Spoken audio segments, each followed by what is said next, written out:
ಆತ್ಮೀಯ ಸಹೋದರ ಸಹೋದರಿಯರೇ, ಸಾಧಾರಣ ಕಾಲದ 15ನೆಯ ಭಾನುವಾರವನ್ನು ಇವತ್ತು ನಾವು ಕೊಂಡಾಡುತ್ತೇವೆ.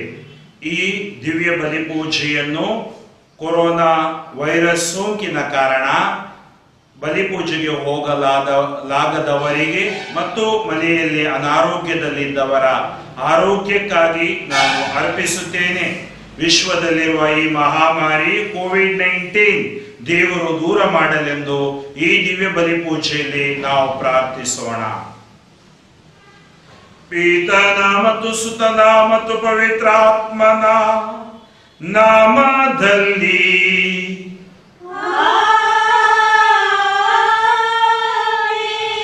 ನಮ್ಮ ಪ್ರಭು ಯೇಸು ಕ್ರಿಸ್ತರ ಕೃಪಾವರವು, ದೇವರ ಪ್ರೀತಿಯು, ಪವಿತ್ರಾತ್ಮರ ಅನ್ಯೋನ್ಯತೆಯು ನಿಮ್ಮೆಲ್ಲರೊಡನೆ ಇರಲಿ.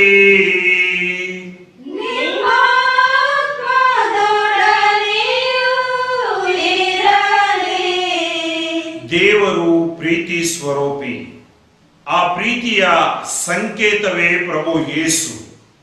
ನಾವೆಲ್ಲರೂ ಇವತ್ತು ಯೇಸು ನಾಮದಲ್ಲಿ ಇಲ್ಲಿ ಒಂದಾಗಿ ಬಂದಿದ್ದೇವೆ.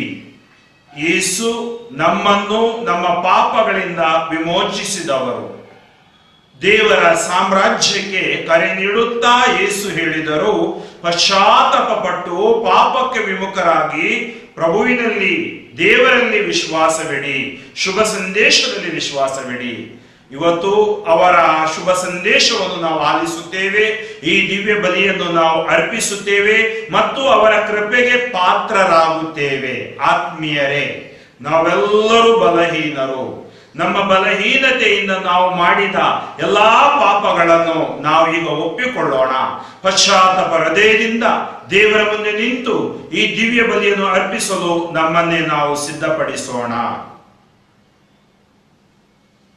ಸರ್ವಶಕ್ತ ದೇವರಿಗೂ ಸಹೋದರ ಸಹೋದರಿಯರೇ ನಿಮಗೂ ಯೋಚನೆಯಿಂದಲೂ ನುಡಿಯಿಂದಲೂ ನಡತೆಯಿಂದಲೂ ಕರ್ತವ್ಯ ಲೋಪದಿಂದಲೂ ನಾನು ಅನೇಕ ಪಾಪಗಳನ್ನು ಮಾಡಿದ್ದೇನೆಂದು ನಿವೇದಿಸುತ್ತೇನೆ.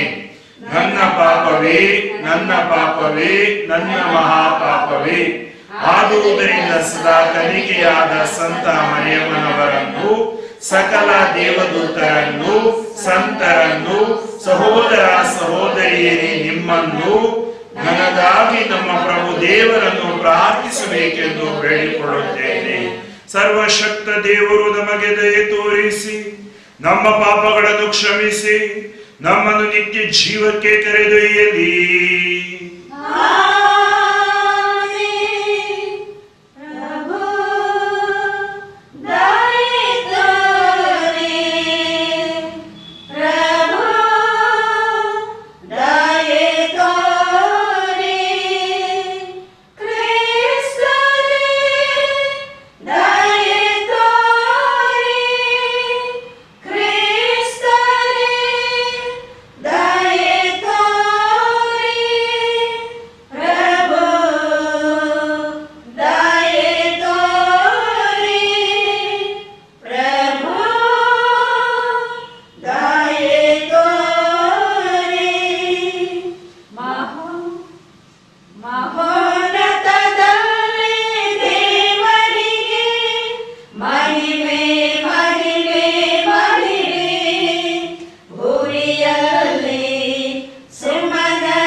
ದಯೆ ತೋರಿ, ಏಕೆಂದರೆ ನೀವೊಬ್ಬರೇ ಪರಿಶುದ್ಧರು, ನೀವೊಬ್ಬರೇ ಪ್ರಭು, ನೀವೊಬ್ಬರೇ ಮಹೋನ್ನತರು, ಯೇಸು ಕ್ರಿಸ್ತರೇ.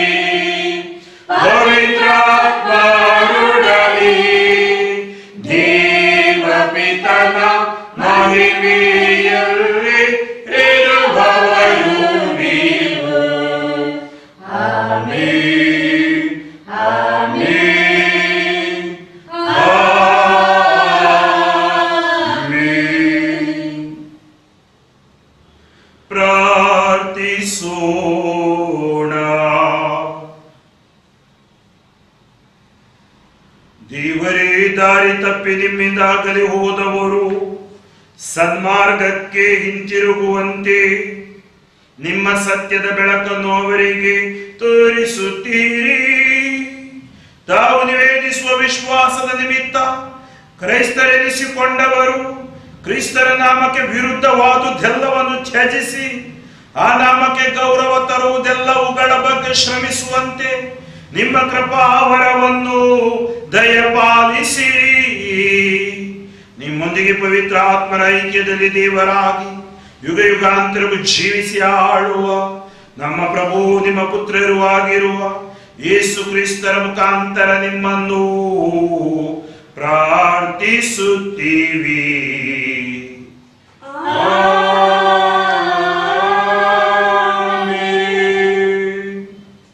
ಮೊದಲನೆಯ ವಾಚನ ಪ್ರವಾದಿ ಯೆಶಾಯನ ಗ್ರಂಥದಿಂದ ವಾಚನ. ಮಳೆಯು ಹಿಮವು ಆಕಾಶ ಮಂಡಲದಿಂದ ಇಳಿದು ಬಂದು ತೋಯಿಸಿ ಹಸಿರುಗೊಳಿಸಿ ಹುಲುಸು ಮಾಡುತ್ತವೆ ಭೂಮಿಯನ್ನು.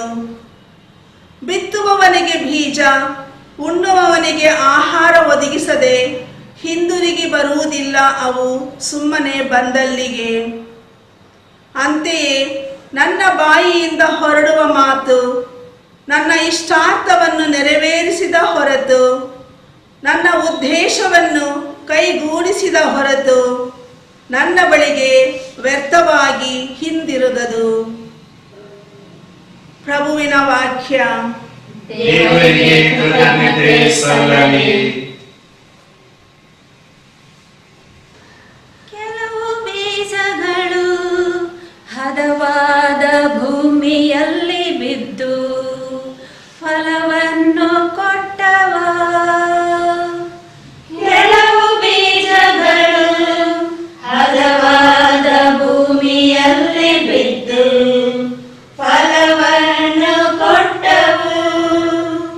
ಇಳೆಯನ್ನು ಸಂಧಿಸಿ ಮಳೆಯನ್ನು ಸುರಿಸಿ ನೆಲವನ್ನು ನೀಸಿರಿಗೊಳಿಸುವಾತ, ನಾಲೆ ತುಂಬ ನೀರ ಹರಿಸಿ ಹೊಲ ತುಂಬ ನೀ ಧಾನ್ಯ ನೀಡುವಾತ, ನೇಗಿಲ ಗೆರೆಯನ್ನು ತೋಯಿಸಿ ಮಣ್ಣಿನ ಹೆಂಟೆಯನ್ನು ಕರಗಿಸುತ್ತಿ, ಪೊಡವಿಯ ಹೊಲವ ಹದಗೊಳಿಸಿ ಹುಲುಸಾಗಿ ಪೈರನ್ನು ಬೆಳೆಸುತ್ತಿ. ಕೆಲವು ಬೀಜಗಳು ಹದವಾದ ಭೂಮಿಯಲ್ಲಿ ಬಿದ್ದು ಫಲವನ್ನು ಕೊಟ್ಟವು. ಋತು ಶಿಶಿರಕ್ಕೆ ಸುಗ್ಗಿಯ ಸೊಬಗಿನ ಮುಕುಟವ ಮೂಡಿಸಿದ್ದಿ, ನೀ ನಡೆವ ಹಾದಿಯಲ್ಲೆಲ್ಲ ತುಂಬಿ ತುಳುಕುತ್ತಿದೆ ಸಮೃದ್ಧಿ. ಮೇವುಗಾಡುಗಳು ಕಂಗೊಳಿಸುತ್ತಿವೆ ಪಚ್ಚೆ ಪಸಿರಿಂದ, ಗುಡ್ಡಗಾಡುಗಳು ಶೋಭಿಸುತ್ತಿವೆ ಹರ್ಷಾಡಂಬರದಿಂದ.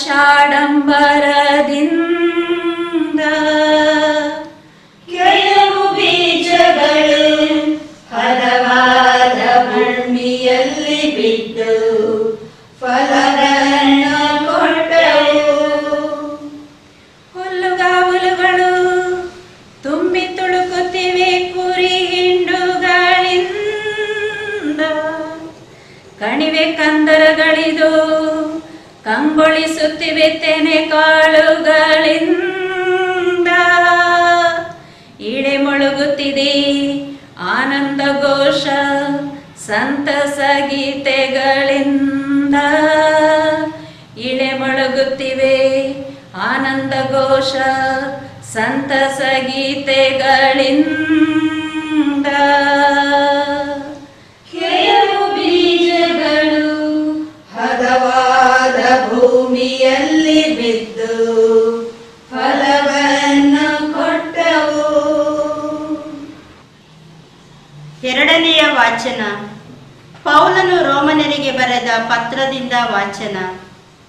ಸಹೋದರರೇ, ಇಂದಿನ ಕಾಲದಲ್ಲಿ ನಾವು ಅನುಭವಿಸುತ್ತಿರುವ ಕಷ್ಟ ಸಂಕಟಗಳು ಮುಂದೆ ನಮಗೆ ಪ್ರತ್ಯಕ್ಷವಾಗಲಿರುವ ಮಹಿಮೆಯೊಂದಿಗೆ ಹೋಲಿಸುವುದಕ್ಕೂ ಬಾರದವುಗಳೆಂದು ನಾನು ಎಣಿಸುತ್ತೇನೆ. ದೇವರ ಮಕ್ಕಳ ಮಹಿಮೆಯು ಯಾವಾಗ ಪ್ರತ್ಯಕ್ಷವಾದೀತೋ ಎಂದು ಸೃಷ್ಟಿ ಸಮಸ್ತವು ಬಹು ಉತ್ಸುಕತೆಯಿಂದ ಎದುರು ನೋಡುತ್ತಿದೆ. ಸರ್ವ ಸೃಷ್ಟಿಯು ನಿರರ್ಥಕತೆಯು ಒಳಗಾಯಿತು. ಇದು ಅದರ ಸ್ವಂತ ಇಚ್ಛೆಯಿಂದಲ್ಲ, ದೇವರ ಇಚ್ಛೆಯಿಂದಲೇ ಆಯಿತು. ಆದರೂ ಸೃಷ್ಟಿಗೆ ನಿರೀಕ್ಷೆಯೊಂದಿದೆ.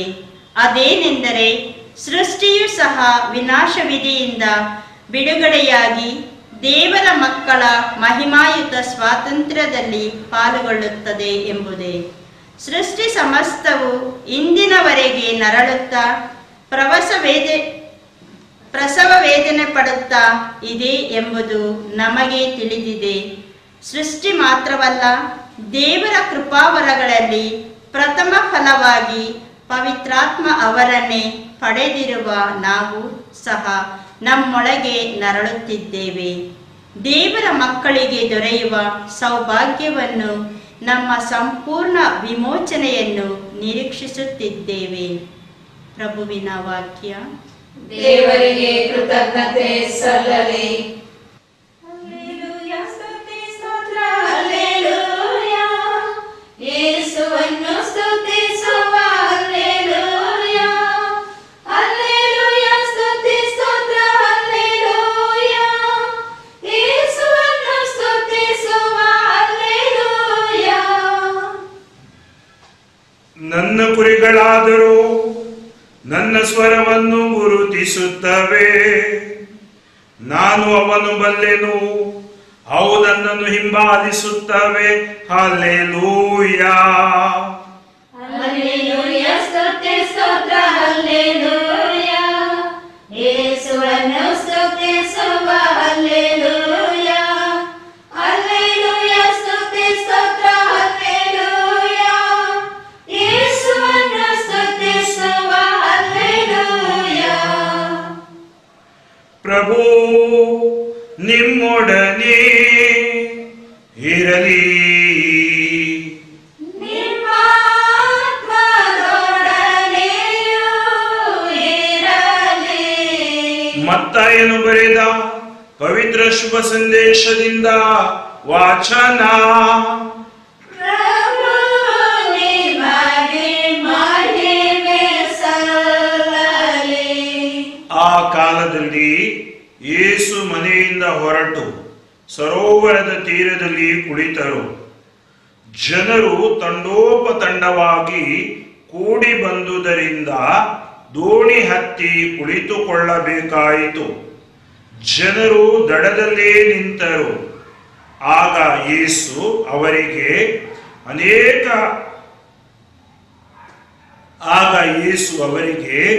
ಅನೇಕ ವಿಷಯಗಳನ್ನು ಸಾಮತಿಯ ರೂಪದಲ್ಲಿ ಹೇಳಿದರು. ಒಬ್ಬ ರೈತ ಬಿತ್ತುವುದಕ್ಕೆ ಹೋದ. ಬಿತ್ತನೆ ಮಾಡುತ್ತಿದ್ದಾಗ ಕೆಲವು ಬೀಜಗಳು ಕಾಲ್ದಾರಿಯಲ್ಲಿ ಬಿದ್ದವು. ಬಿದ್ದದೇ ಹಕ್ಕಿಗಳು ಬಂದು ಆ ಬೀಜವನ್ನು ತಿಂದು ಬಿಟ್ಟವು. ಬೇರೆ ಕೆಲವು ಬೀಜಗಳು ಹೆಚ್ಚು ಮಣ್ಣಿಲ್ಲದ ಕಲ್ಲು ನೆಲದ ಮೇಲೆ ಬಿದ್ದವು. ಅಲ್ಲಿ ಮಣ್ಣು ತೆಳ್ಳಗಿದ್ದುದರಿಂದ ಅವು ಬೇಗನೆ ಮೊಳೆತವು. ಆದರೆ ಬಿಸಿಲೇರಿದಾಗ ಬಾಡಿದವು. ಬೇರು ಬಲವಾಗಿಲ್ಲದ ಕಾರಣ ಒಣಗಿ ಹೋದವು. ಮತ್ತೆ ಕೆಲವು ಬೀಜಗಳು ಮುಳ್ಳು ಪೊದೆಗಳ ನಡುವೆ ಬಿದ್ದವು. ಆ ಪೊದೆಗಳು ಸಸ್ಯಗಳ ಸಮೇತ ಬೆಳೆದು ಅವುಗಳನ್ನು ಅಡಗಿಸಿ ಬಿಟ್ಟವು. ಇನ್ನೂ ಕೆಲವು ಬೀಜಗಳು ಹದವಾದ ಭೂಮಿಯಲ್ಲಿ ಬಿದ್ದವು. ಅವು ಮೊಳೆತು ಬೆಳೆದು ತೆನೆ ಬಿಟ್ಟವು. ಕೆಲವು 100ರಷ್ಟು, ಮತ್ತೆ ಕೆಲವು 60ರಷ್ಟು, ಇನ್ನು ಕೆಲವು 30ರಷ್ಟು ಫಸಲನ್ನು ಕೊಟ್ಟವು.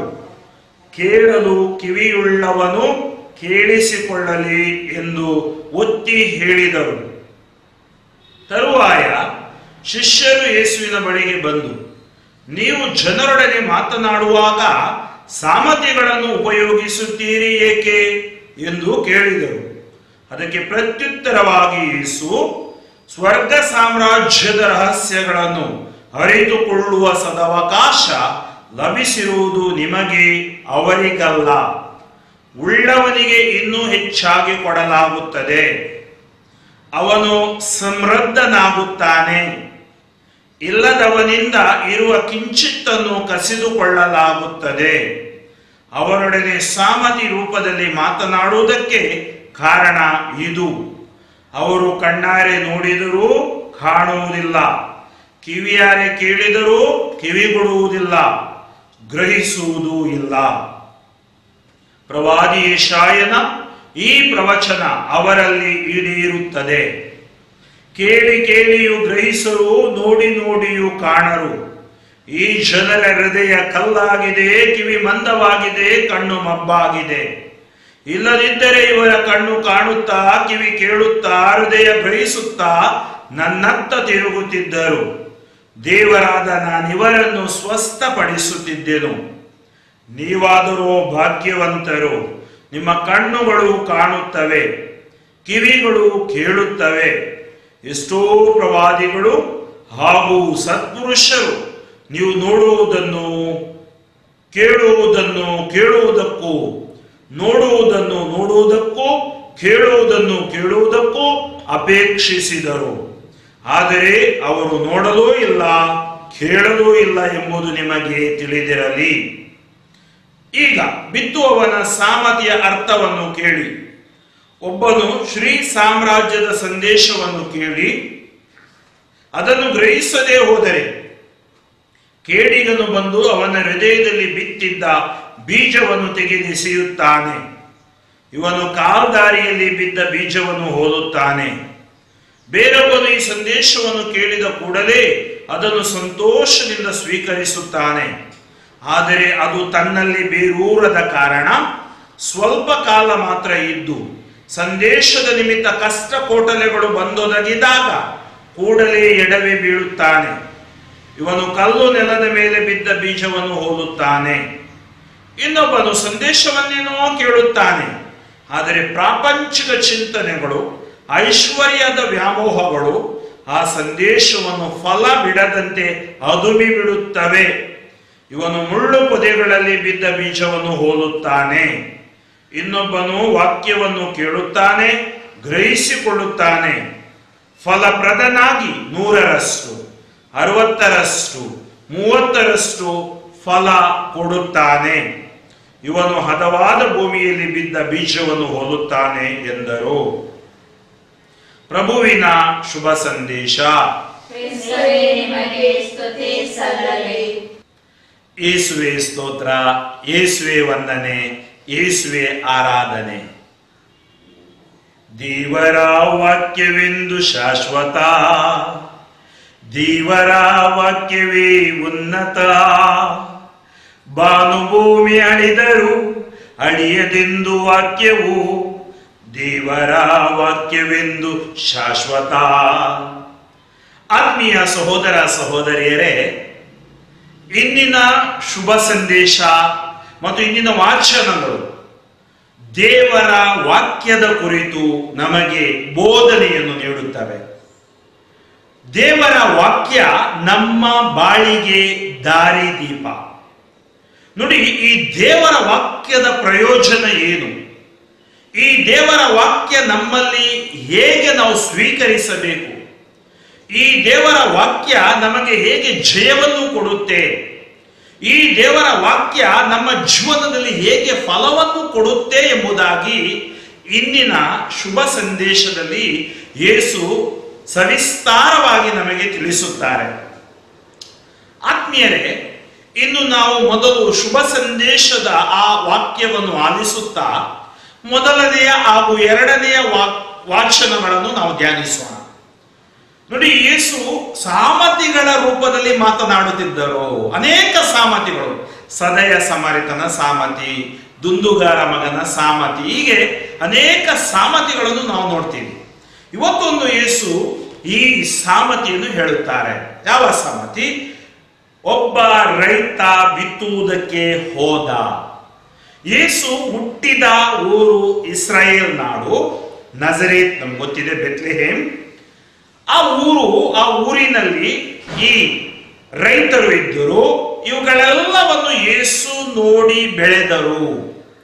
ಏಕೆಂದರೆ ರೈತ ಹೇಗೆ ಬಿತ್ತುತ್ತಾನೆ ನೋಡಿ, ಬಿತ್ತುವಾಗ ಏನಾಗುತ್ತೆ, ಆ ಬಿತ್ತುವುದು ಅಷ್ಟು ಸುಲಭವಾದ ಕಾರ್ಯ ಅಲ್ಲ. ನಾನು ಕೂಡ ಒಬ್ಬ ರೈತನ ಮಗ. ನನ್ನ ತಂದೆಗೆ 8 ಎಕರೆ ಜಮೀನಿತ್ತು. ಅಲ್ಲಿ ತಂದೆ ಬಿತ್ತುವುದನ್ನು, ಉಳುವುದನ್ನು, ಕೆಲಸ ಮಾಡುವುದನ್ನು ಅವರೊಟ್ಟಿಗೆ ನಾವು ಕಲ್ತಿದ್ವಿ, ಅವರು ಮಾಡ್ತಿದ್ವಿ. ಅಂದರೆ ಬಿತ್ತುವುದು ಒಂದು ಕಲೆ. ಅದು ಒಂದು ವಿಶೇಷವಾಗಿ ಆ ವ್ಯಕ್ತಿಗೆ ಎಲ್ಲರೂ ಬಿತ್ತಲಿಕ್ಕೆ ಆಗುವುದಿಲ್ಲ. ಸ್ವಾರ್ಥೆಯೂ ಕೂಡ ಒಂದು ಆಶೀರ್ವಾದ. ಆ ವ್ಯಕ್ತಿ ಆ ಬಿತ್ತುವಾಗ ಅವನು ಜಾಗರೂಕತೆ ವಹಿಸಬೇಕು. ಒಂದು ವೇಳೆ ಆ ಬಿತ್ತಿದ್ದು ಹೇಗೆ ಹೋಗಿ ಬೀಳುತ್ತೆ, ಎಲ್ಲಿ ಬೀಳುತ್ತೆ ಎಂಬುದಾಗಿ ಕೂಡ ಯೇಸು ಹೇಳುತ್ತಾರೆ. ಅಂದರೆ ದೇವರ ವಾಕ್ಯ ನಮ್ಮಲ್ಲಿ ಹೇಗೆ ಫಲ ಕೊಡುತ್ತೆ, ಯಾಕೆ ಫಲ ಕೊಡುವುದಿಲ್ಲ ಎಂಬುದಾಗಿಯೂ ನಮಗೆ ಇಂದಿನ ಈ ಶುಭ ಸಂದೇಶ ತಿಳಿಸುತ್ತೆ. ಮೊದಲನೆಯ ಭಾಗ, ರೈತ ಬಿತ್ತುವುದಕ್ಕೆ ಹೋದ. ಕೆಲವು ಕಾಲ್ದಾರಿಯಲ್ಲಿ ಬಿದ್ದು, ಮುಳ್ಳು ಪೊದೆಗಳಲ್ಲಿ ಬಿದ್ದು, ಕೆಲವು ಈ ಒಳ್ಳೆಯ ಪ್ರದೇಶದಲ್ಲಿ ಬಿದ್ದು, ಇದೆಲ್ಲ ಯೇಸು ಹೇಳ್ತಾರೆ. ಈ ಸಾಮತಿಯ ಅರ್ಥವನ್ನು ನೀವು ನೋಡಿ, ಕೆಲವು ಸಾಮತಿಗಳ ಅರ್ಥವನ್ನು ಯೇಸು ಅವರಿಗೆ ಬಿಡಿಸುತ್ತಾರೆ. ಸಾಮತಿ ಅಂದ್ರೆ ಒಂದು ತರ ಒಗಟಿದ್ದಾಗೆ. ಈ ನಾವು ಮೌಲ್ಯಭರಿತ ಕಥೆಗಳನ್ನು, ಕೆಲವು ಸರಿ ಆಧಾರಿತ ಕಥೆಗಳನ್ನು ಹೇಳ್ತೀವಿ, ನೀತಿ ಪಾಠಗಳನ್ನು ಕೇಳ್ತೀರಿ ನೀವು. ಅದರಲ್ಲಿ ಒಂದು ಮೌಲ್ಯ ಸಿಗುತ್ತೆ, ಆ ಮೂಲಕ ಸಂದೇಶ ಜನರಿಗೆ ತಲುಪುತ್ತೆ. ಆ ರೀತಿಯಲ್ಲಿ ಯೇಸು ಸಂದೇಶವನ್ನು ತಲುಪಿಸುತ್ತಿದ್ದರು. ಅದಕ್ಕಾಗಿ ಯೇಸು ಯಾವ ಪಾಠಗಳನ್ನು ತೆಗೆದುಕೊಳ್ಳುತ್ತಿದ್ರಂದ್ರೆ, ಆ ಊರಿನಲ್ಲಿ ಆ ರೈತ, ಆ ನೇಗಿಲು, ಆ ಗುಡ್ಡಗಾಡು ಪ್ರದೇಶ, ಆ ದ್ರಾಕ್ಷಾ ತೋಟ, ಇವೆಲ್ಲವನ್ನು ತೆಗೆದುಕೊಂಡು ಅವರಿಗೆ ವಿವರಿಸುತ್ತಿದ್ದರು. ಏಕೆಂದರೆ ಇವುಗಳೆಲ್ಲ ವಿವರಣೆ ಮಾಡುವಾಗ ಅವರ ಹೃದಯಕ್ಕೆ ಮತ್ತು ಅವರ ಮನಸ್ಸಿನಲ್ಲಿ ಸ್ಪರ್ಶಿಸುತ್ತಿತ್ತು, ಹೃದಯವನ್ನು ಸ್ಪರ್ಶಿಸುತ್ತಿತ್ತು. ಇವತ್ತು ಯೇಸು ಹೇಳುವ ಈ ಮಾತುಗಳನ್ನು ನಾವು ಧ್ಯಾನಿಸೋಣ. ಈ ಸಾಮತಿಯ ಅರ್ಥ ಇವತ್ತು ನನಗೂ ನಿಮಗೂ ಬೇಕಾದುದು ಇದರ ಅರ್ಥ. ಏಕೆಂದರೆ ಅರ್ಥ ಗೊತ್ತಿಲ್ಲದಿದ್ರೆ ನಮ್ಮ ಬಾಳು ವ್ಯರ್ಥ. ಅನೇಕರು ಈ ದೇವರ ವಾಕ್ಯವನ್ನು ಅಪಾರ್ಥ ಮಾಡಿಕೊಂಡು ಜೀವಿಸ್ತಾರೆ, ಅಲ್ಲಿ ಜಯ ಸಿಗುವುದಿಲ್ಲ. ನಾವು ಯೋಚನೆ ಮಾಡಬಹುದು, ನಾನೊಬ್ಬ ವಾಕ್ಯ ಓದ್ತೀನಿ, ವಾಕ್ಯ ಧ್ಯಾನಿಸ್ತೀನಿ, ಯಾಕೆ ಆಶೀರ್ವಾದ ಸಿಗುವುದಿಲ್ಲ? ಅದನ್ನು ಇವತ್ತು ನಾವು ಸ್ವಲ್ಪ ಧ್ಯಾನಿಸೋಣ. ಅಂದರೆ ನಾವು ನಮ್ಮೊಳಗಡೆ ಪ್ರವೇಶಿಸುವಂತೆ ಮಾಡುತ್ತೆ ಈ ಸಾಮರ್ಥ್ಯಗಳು, ಹೊರಗಡೆ ಅಲ್ಲ. ಬೇರೆಯವರಿಗೆ ಬೆರಳು ತೋರಿಸುವುದು ಅಲ್ಲ. ನನ್ನ ಜೀವನ ಎಲ್ಲಿದೆ ನೋಡಿ, ದುಂದುಗಾರ ಮಗನ ಸಾಮತಿ, ಅವನು ಎಲ್ಲಿದ್ದಾನೆ, ಎಲ್ಲಿ ಹೋಗುತ್ತಾನೆ, ಹೀಗೆ ಹೋದ್ರೆ ಎಲ್ಲಿ ತಲುಪ್ತಾನೆ, ಅವನಿಗೆ ಸಂರಕ್ಷಣೆ ಇದೆಯಾ? ಈ ಸಾಮತಿಗಳು, ಈ ದೇವರ ವಾಕ್ಯ ಪ್ರತಿ ಭಾನುವಾರ ಪ್ರತಿನಿತ್ಯ ನಾವು ಕೇಳುತ್ತೇವೆ.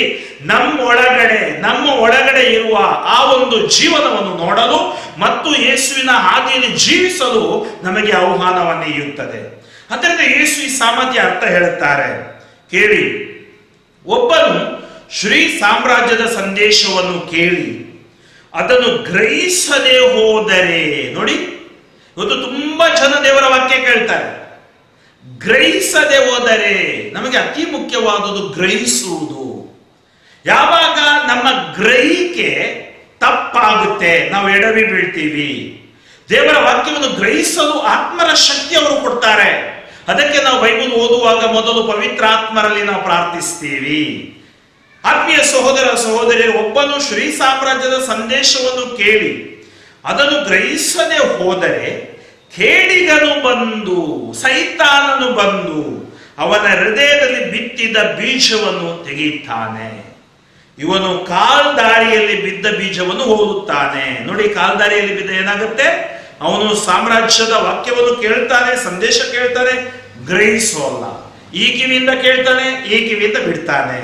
ಚರ್ಚಿಗೆ ಬರ್ತಾನೆ, ಹಾದಿಯಲ್ಲಿ ಇದ್ದಾಗ ಈಗಲೂ ಯಾವಾಗಲೂ ಹಾಗೆ ಇರ್ತಾನೆ, ಪರಿವರ್ತನೆ ಇಲ್ಲ, ಗ್ರಹಿಸೋಲ್ಲ. ಅವನ ಹೃದಯದಲ್ಲಿ ಬಿತ್ತಿದ ಬೀಜವನ್ನು ಕೇಡಿಗನು ತೆಗೆಯುತ್ತಾನೆ. ಇವನು ಕಾಲ್ದಾರಿಯಲ್ಲಿ ಬಿದ್ದ ಆ ಬೀಜಕ್ಕೆ ಸಮಾನನು. ಬೇರೊಬ್ಬನು ಸಂದೇಶವನ್ನು ಕೇಳಿದ ಕೂಡಲೇ ಅದನ್ನು ಸಂತೋಷದಿಂದ ಸ್ವೀಕರಿಸುತ್ತಾನೆ. ಆದರೆ ಅದು ತನ್ನಲ್ಲಿ ಬೇರೂರದ ಕಾರಣ, ನೋಡಿ, ಆ ಸಂದೇಶ ಬೇರೂರದ ಕಾರಣ ಸ್ವಲ್ಪ ಕಾಲ ಮಾತ್ರ ಇದ್ದು. ಕೆಲವರು ರಿಟ್ರೀಟಿಗೆ ಹೋಗ್ತಾರೆ, 1 ವಾರ ಚೆನ್ನಾಗಿ ಪ್ರಾರ್ಥಿಸ್ತಾರೆ, ಆಮೇಲೆ 15 ದಿನ ಆದ್ಮೇಲೆ ಪ್ರಾರ್ಥನೆ ಹೋಯ್ತು, ಬೆಟ್ಟಕ್ಕೆ ಹತ್ತಿ ಹೋಯ್ತು. ಇಲ್ಲ, ಧ್ಯಾನಗಳ ಕೂಟಗಳಿಗೆ ಹೋಗ್ತಾರೆ, ಧ್ಯಾನ ಕೂಟಗಳಿಗೆ ಹೋಗಿ ಬೈಬಲ್ ಓದಲಿಕ್ಕೆ ಸ್ಟಾರ್ಟ್ ಮಾಡ್ತಾರೆ. ಆಮೇಲೆ 3 ತಿಂಗಳಾದ್ಮೇಲೆ ಬೈಬಲ್ ಅಟ್ಟದಲ್ಲಿ, ಇವರು ಚಟ್ಟದಲ್ಲಿ ಸತ್ತೋದ್ರು. ವಿಶ್ವಾಸದಲ್ಲೇ ಸತ್ತೋಗ್ತಾರೆ ಎಷ್ಟೋ ಮಂದಿ. ಅದಕ್ಕಾಗಿ ಸಂತೋಷದಿಂದ ಸ್ವೀಕರಿಸುವುದು ಅಲ್ಲ, ಬದಲಾಗಿ ಅದು ಬೇರೂರಬೇಕು. ಇವರು ಏನ್ ಮಾಡ್ತಾರೆ? ಸಂತೋಷದಿಂದ ಸ್ವೀಕರಿಸ್ತಾರೆ, ಬೇರೂರದ ಕಾರಣ ಸ್ವಲ್ಪ ಕಾಲ ಮಾತ್ರ ಇದ್ದು ಸಂದೇಶದ ನಿಮಿತ್ತ ಕಷ್ಟ ಕೋಟಲೆಗಳು ಬಂದೊದಗಿದಾಗ ಕೂಡಲೇ ಎಡವಿ ಬೀಳುತ್ತಾರೆ. ಅಂದರೆ ಯೇಸುವಿಗೆ ಸಾಕ್ಷಿಗಳ ಸಂದರ್ಭ ಬಂದಾಗ, ನೋಡಿ, ನಮ್ಮ ಮೇಲೆ ಆಕ್ರಮಣಗಳು, ಯೇಸುವಿನವರು ನಾವಾಗಿರುವುದರಿಂದ ನಮ್ಮ ಮೇಲೆ ದ್ವೇಷ. ಇವತ್ತು ಇನ್ನೊಂದು ಆಕ್ರಮಣ, ಈ ಕೋವಿಡ್-19 ನಮ್ಮ ಮೇಲೆ ಆಕ್ರಮಣ ಮಾಡ್ತಾ ಇದೆ. ನಾವು ಸಂದೇಶದಲ್ಲಿ ಬೇರೂರಬೇಕು, ಹೆದರಿ ಓಡಬಾರದು ಹೇಡಿಗಳಂತೆ. ಇವನು ಕಲ್ಲು ನೆಲದ ಮೇಲೆ ಬಿದ್ದ ಬೀಜವನ್ನು ಓದುತ್ತಾನೆ. ಒಬ್ಬ ಕಾಲ್ದಾರಿಯಲ್ಲಿ, ಒಬ್ಬ ಕಲ್ಲು ನೆಲ, ಬೇರೂರಲ್ಲ. ಮೂರನೆಯವನು ಯಾರು?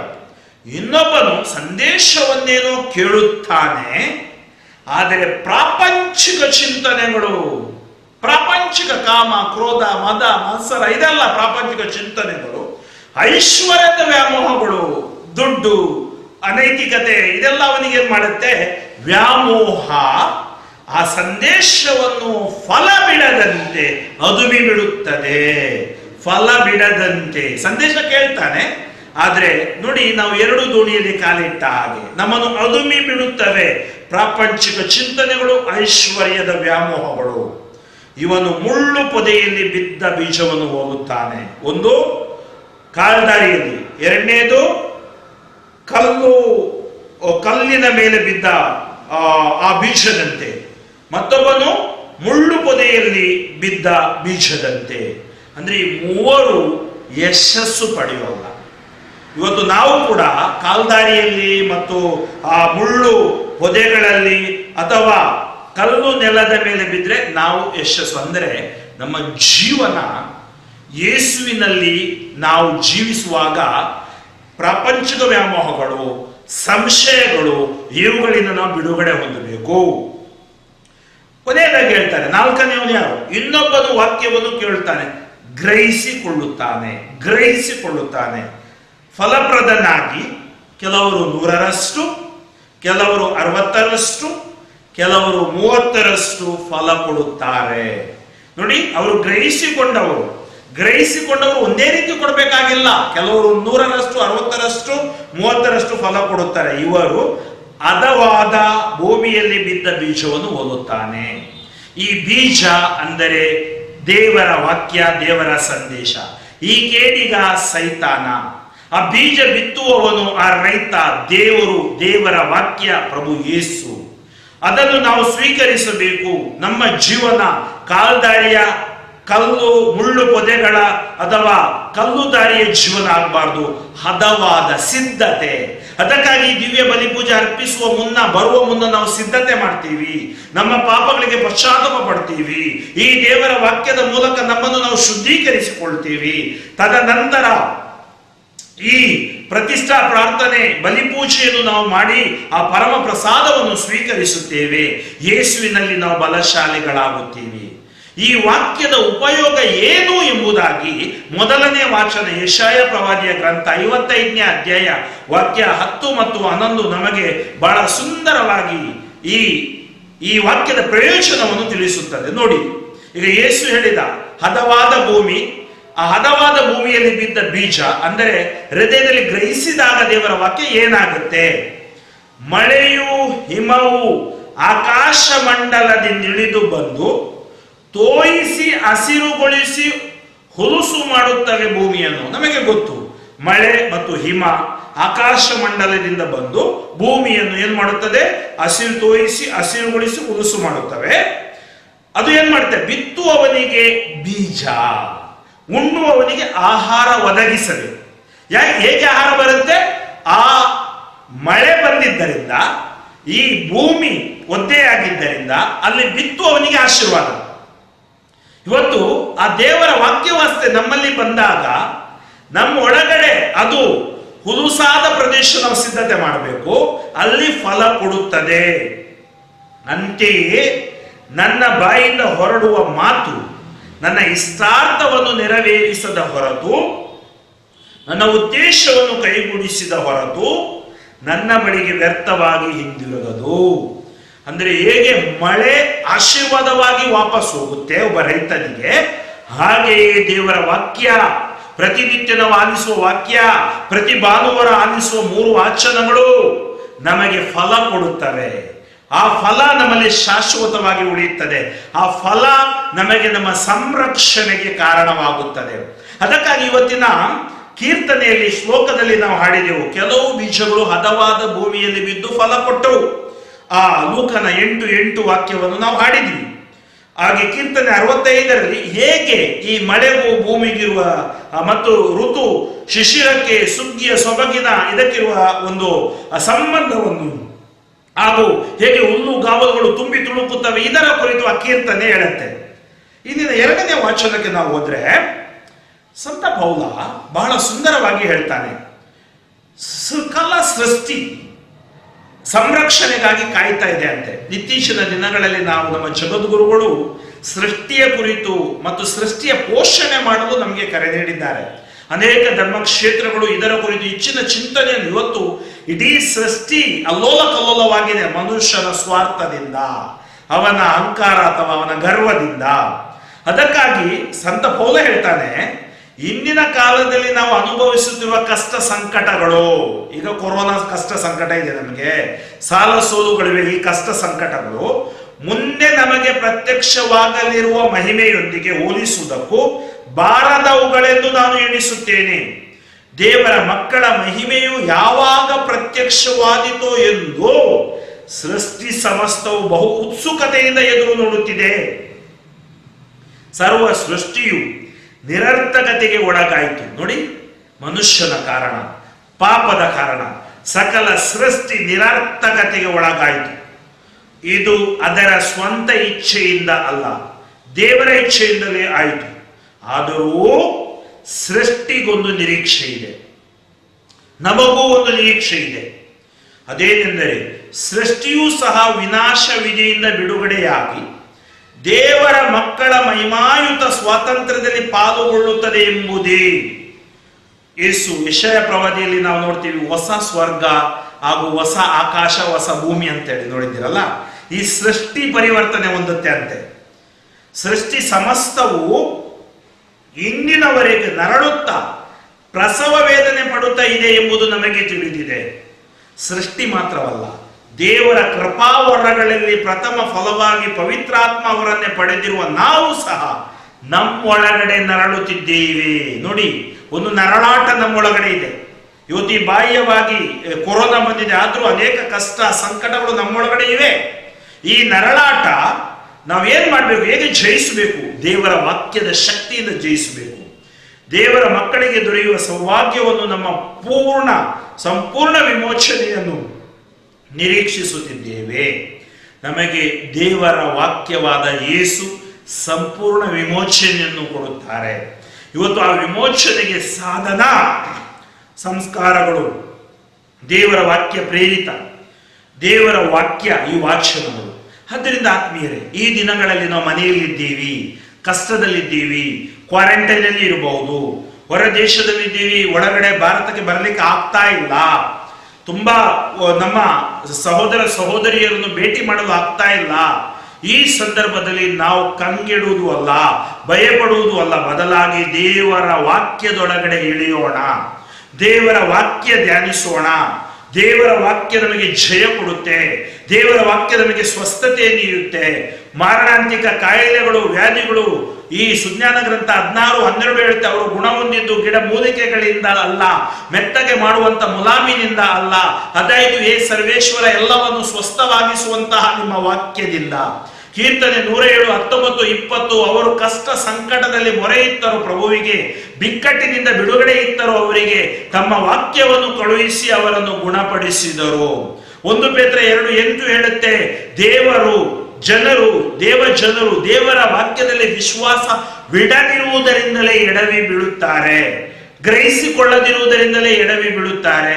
ಮತ್ತಾಯ 12:24 ಹೇಳುತ್ತೆ, ನಿಮಗೆ ದೇವರ ವಾಕ್ಯವೂ ಗೊತ್ತಿಲ್ಲ, ದೇವರ ಶಕ್ತಿಯೂ ಗೊತ್ತಿಲ್ಲ, ಅದಕ್ಕಾಗಿ ನೀವು ಎಡವಿ ಬೀಳುತ್ತೀರಿ. ಆತ್ಮೀಯರೇ, ಇವತ್ತು ನಾವು ಎಡವಿ ಬೀಳುವುದು ಬೇಡ. ನಮ್ಮ ಕುಟುಂಬಗಳಲ್ಲಿ ಬೈಬಲ್ ಇದೆ.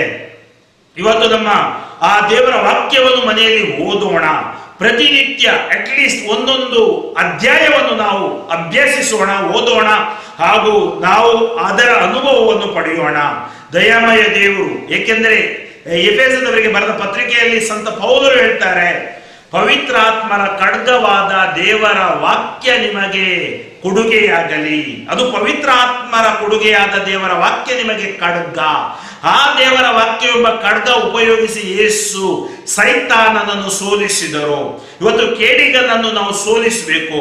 ನಮ್ಮೊಳಗಡೆ ಇರುವ ದುಶ್ಚಟ, ದುರ್ಗುಣ, ದುರ್ವ್ಯಾಮೋಹಗಳನ್ನು ಸೋಲಿಸಬೇಕು. ದೇವರ ವಾಕ್ಯ ಗ್ರಹಿಸಿಕೊಂಡಾಗ ನಾವು ಜಯಿಸುತ್ತೇವೆ, ಲೋಕವನ್ನು ಜಯಿಸುತ್ತೇವೆ.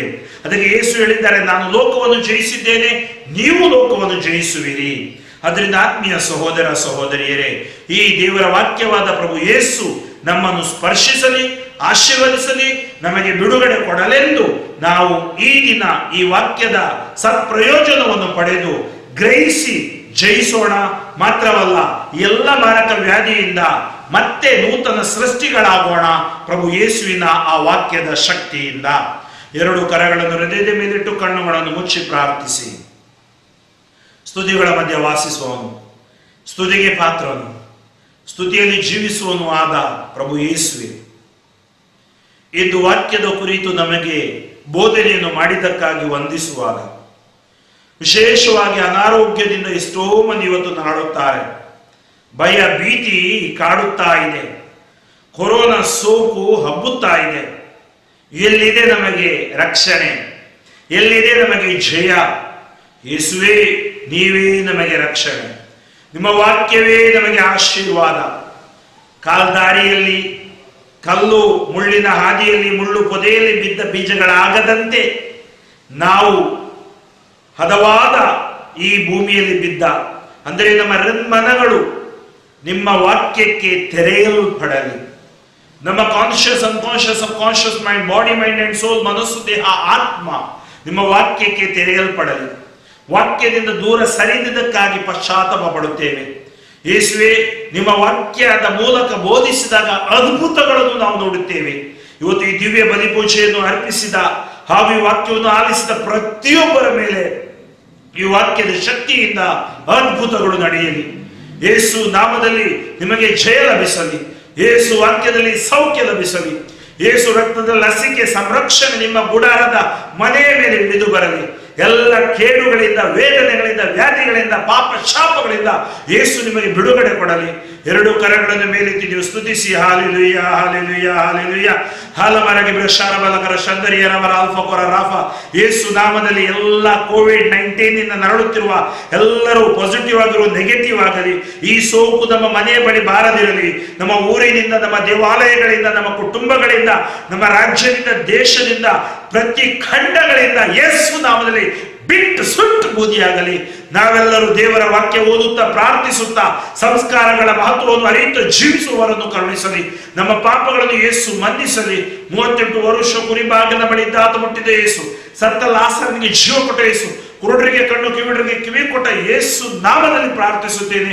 ಜೀವವುಳ್ಳ ತಂದೆಯೇ, touch them Lord, heal them Lord, anoint them Lord, deliver them Lord. ಯೇಸು ನಾಮದಲ್ಲಿ ಜಯ ಘೋಷಿಸಿ ಪ್ರಾರ್ಥಿಸುತ್ತೇನೆ. ಆಮೆನ್. ನಾವೆಲ್ಲರೂ ಈಗ ನಮ್ಮ ವಿಶ್ವಾಸ ಪ್ರಮಾಣವನ್ನು ಮಾಡೋಣ. ಸ್ವರ್ಗವನ್ನು, ಭುವಿಯನ್ನು, ಗೋಚರವಾದುದನ್ನು, ಅಗೋಚರವಾದುದನ್ನು ದೇವರನ್ನು, ಸರ್ವವನ್ನು ಸೃಷ್ಟಿಸಿದ ಸರ್ವಶಕ್ತ ಪಿತನಾದ ಏಕ ದೇವರನ್ನು ವಿಶ್ವಾಸಿಸುತ್ತೇನೆ. ಸಕಲ ಯುಗಗಳ ಮುನ್ನ ಪಿತನಿಂದ ಜನಿಸಿದ ಏಕಮಾತ್ರ ದೇವಪುತ್ರ ಪ್ರಭು ಯೇಸು ಕ್ರಿಸ್ತರನ್ನು ವಿಶ್ವಾಸಿಸುತ್ತೇನೆ. ಇವರು ದೇವರಿಂದ ದೇವರು, ಬೆಳಕಿನಿಂದ ಬೆಳಕು, ನಿಜ ದೇವರಿಂದ ನಿಜ ದೇವರು, ಜನಿಸಿಯೂ ಸೃಷ್ಟಿಯಾಗದೆ ಪಿತನ ಸಹ ಸ್ವಭಾವಿ ಆಗಿರುವರು. ಇವರ ಮುಖಾಂತರವೇ ಸಕಲವು ಸೃಷ್ಟಿಯಾಯಿತು. ಇವರು ಮಾನವರಾದ ನಮಗಾಗಿಯೂ ನಮ್ಮ ರಕ್ಷಣೆಗಾಗಿಯೂ ಸ್ವರ್ಗದಿಂದ ಇಳಿದು ಬಂದರು ಮತ್ತು ಪವಿತ್ರಾತ್ಮರಿಂದ ಕನ್ಯಾಮರಿಯಮ್ಮನವರಲ್ಲಿ ಮನುಷ್ಯರಾದರು.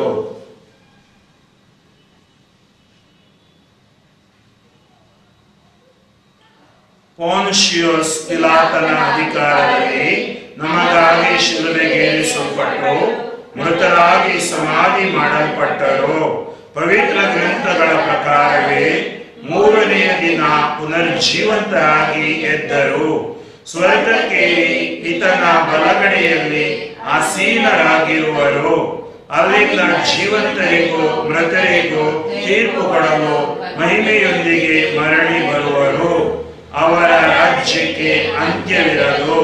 ಪಿತನಿಂದಲೂ ಸುತನಿಂದಲೂ ಹೊರಡುವ ಪ್ರಭುವು ಜೀವದಾತರೂ ಆಗಿರುವ ಪವಿತ್ರಾತ್ಮರನ್ನು ವಿಶ್ವಾಸಿಸುತ್ತೇನೆ.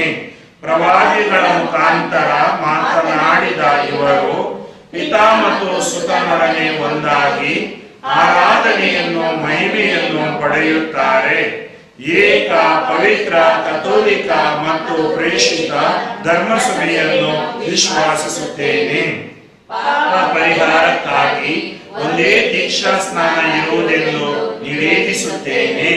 ಮೃತರ ಪುನರುತ್ಥಾನವನ್ನು, ಬರಲಿರುವ ಮರಲೋಕ ಜೀವನವನ್ನು ನಿರೀಕ್ಷಿಸುತ್ತೇನೆ. ಆತ್ಮೀಯ ಸಹೋದರ ಸಹೋದರಿಯರೇ, ದೇವರ ವಾಕ್ಯ ನಮ್ಮ ಜೀವನಕ್ಕೆ ದಾರಿದೀಪ. ಇಂದು ಬೋಧಿಸಲ್ಪಟ್ಟ ಈ ವಾಕ್ಯ, ಈ ಸುವಾರ್ತೆ ಸುಮ್ಮನೆ ಹಿಂತಿರುಗುವುದಿಲ್ಲ ಎಂಬ ಸಂದೇಶವನ್ನು ಆಲಿಸಿರುವ ನಾವು ದೇವರ ವಾಕ್ಯವಾದ ಪ್ರಭು ಯೇಸುವಿನ ಮುಖಾಂತರ ಈಗ ನಮ್ಮೆಲ್ಲ ಕೋರಿಕೆಗಳನ್ನು ಸಮರ್ಪಿಸಿ ನಾವೆಲ್ಲರೂ ಮೊರೆ ಇಡೋಣ. ನಮ್ಮ ಉತ್ತರ: ಓ ದೇವನೇ, ಈ ಪ್ರಾರ್ಥನೆ ಒಲವಿಂದ ನೀ ಆಲಿಸು.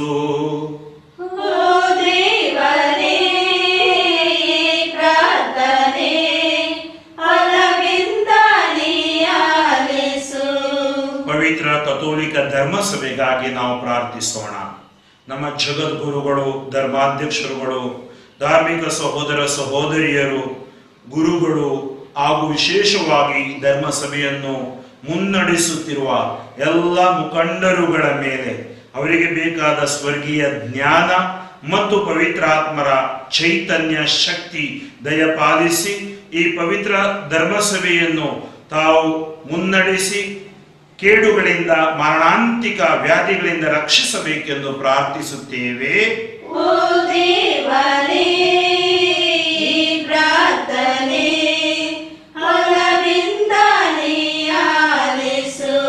ಕೋವಿಡ್-19 ಮಹಾಮಾರಕ ಸೋಂಕು ವಿಶ್ವದಾದ್ಯಂತ ಕುಟುಂಬಗಳನ್ನು ಕಾಡುತ್ತಾ ಇರುವ ಈ ಸಮಯದಲ್ಲಿ ದೇವ, ಕುಟುಂಬಗಳ ಮುಖಂಡರು ನೀವೇ. ಎಲ್ಲಾ ಕುಟುಂಬಗಳಿಗಾಗಿ, ವಿಶೇಷವಾಗಿ ಅನಾರೋಗ್ಯದಿಂದ, ಈ ಸೋಂಕಿನಿಂದ ನರಳುತ್ತಿರುವ ಕುಟುಂಬಗಳಿಗಾಗಿ ಪ್ರಾರ್ಥಿಸುತ್ತೇವೆ. ಕುಟುಂಬ ಜೀವನದ ಮೌಲ್ಯಗಳನ್ನು ಪ್ರತಿಯೊಬ್ಬರು ಎತ್ತಿ ಹಿಡಿದು ಕುಟುಂಬದ ಮೌಲ್ಯಗಳಿಗೆ ವಿರೋಧವಾಗಿ ಬರುವ ಗರ್ಭಪಾತ, ಸಲಿಂಗಕಾಮ ನಿಷ್ಕ್ರಿಯಗೊಳಿಸಿರಿ. ಗರ್ಭಿಣಿ ಸ್ತ್ರೀಯರನ್ನು ವಿಶೇಷವಾಗಿ ಆಶೀರ್ವದಿಸಿರಿ. ಮಕ್ಕಳಿಲ್ಲದ ದಂಪತಿಗಳಿಗೆ ಮಕ್ಕಳ ಭಾಗ್ಯವನ್ನು ಕರುಣಿಸಿರಿ. ಕುಟುಂಬದಲ್ಲಿ ಆರ್ಥಿಕ ಸಂಕಷ್ಟದಲ್ಲಿರುವವರಿಗೆ ಅವರ ಆರ್ಥಿಕ ಪರಿಸ್ಥಿತಿಯನ್ನು ಆಶೀರ್ವದಿಸಿರಿ. ಕುಟುಂಬದಲ್ಲಿರುವ ಹಿರಿಯರು, ಹಾಸಿಗೆಯಲ್ಲಿರುವವರು, ಅವರಿಗೆ ಸಾಂತ್ವನವನ್ನು ಕರುಣಿಸಿರಿ. ರೋಗಿಗಳಿಗೆ ಸೌಖ್ಯವನ್ನು ಕರುಣಿಸಿರಿ.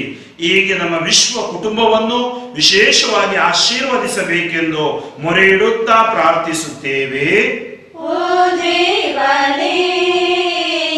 ಪ್ರಾರ್ಥನೆ ಒಲವಿಂದ ಜೀವ ನಿಮ್ಮ ಕೊಡುಗೆಯಾಗಿದೆ ಸ್ವಾಮಿ. ಇತ್ತೀಚಿನ ದಿನಗಳಲ್ಲಿ ಆತ್ಮಹತ್ಯೆ ಹೆಚ್ಚುತ್ತಾ ಇದೆ. ಯಾವ ಮನುಷ್ಯನಿಗೂ ಜೀವದ ಮೇಲೆ ಅಧಿಕಾರವಿಲ್ಲ. ಎಷ್ಟೋ ಜನ ಜೀವನದಲ್ಲಿ ಜಿಗುಪ್ಸೆ ತಾಳಿದ್ದಾರೆ, ನಿರಾಸೆಗೆ ಒಳಗಾಗಿದ್ದಾರೆ. ಸೋಂಕು ಇದೆ, ಮಾರಣಾಂತಿಕ ಕಾಯಿಲೆಗಳು ಇವೆ, ಸಾಲಗಳಿವೆ ಎನ್ನುವಾಗ ಅವರು ಆತ್ಮಹತ್ಯೆ ಚಿಂತೆ ಮಾಡುತ್ತಾರೆ. ಈ ಚಿಂತೆಯನ್ನು ಮನಸ್ಸಿನಿಂದ ದೂರ ಮಾಡಿ ಎಲ್ಲ ಯುವಕ ಯುವತಿಯರನ್ನು, ಎಲ್ಲ ವ್ಯಾಪಾರಸ್ಥರನ್ನು, ವಿಶ್ವದಲ್ಲಿರುವ ಸಕಲ ಜನರನ್ನು ನೀವು ಆಶೀರ್ವದಿಸಿ ಜೀವದ ಮೌಲ್ಯವನ್ನು ಅವರು ಅರಿತು ಯಾವುದಕ್ಕೂ ಹೆದರದೆ ಅಂಜದೆ ಅವರು ಪವಿತ್ರಾತ್ಮರ ವರ ಬಲದಿಂದ ಜೀವಿಸಲು ಬೇಕಾದ ವರದಾನಕ್ಕಾಗಿ ನಾವು ಪ್ರಾರ್ಥಿಸೋಣ.